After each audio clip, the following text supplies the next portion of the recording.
this rack, that 2 and 6 kind of marry themselves up. I don't end up with real good options on a solid to start with.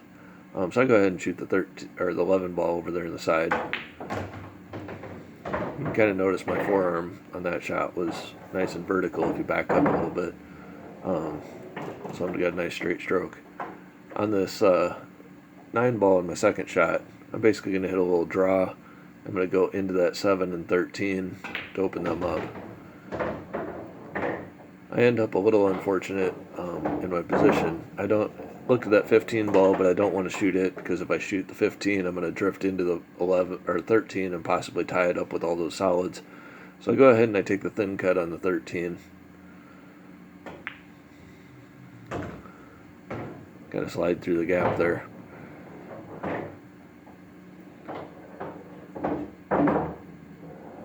I have a shot on the 12. I go ahead and roll up a little bit on this. Incidentally, the 4 goes in. Then I'm going to hit this 14, and I'm putting a little bit of right English on this because I want to come up this side of the table. I do not want to be on the other side, kind of over by the 8, because if I'm over there and I shoot this 15 ball, my cue ball is going into this cluster of solids. So by staying on this side of the table, then I can basically drift to that side rail for that 8 ball.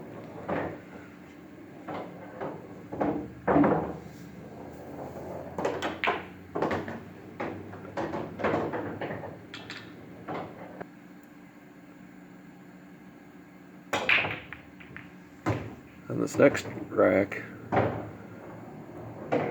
kind of looking at my options, I don't really have a good shot on a stripe at all. This isn't necessarily my first choice, but I'm going to go ahead and shoot the 6 right here in this corner.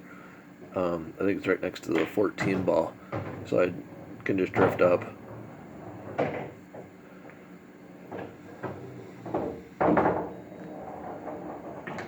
Then I'll be able to have a nice clean shot on the 7 ball.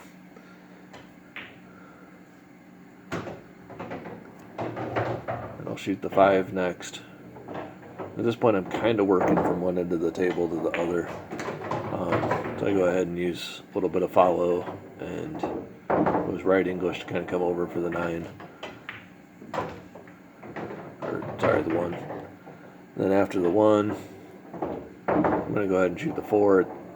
It's kind of mostly covered up by that stripe ball. So I shoot the 4 on the side, drift forward.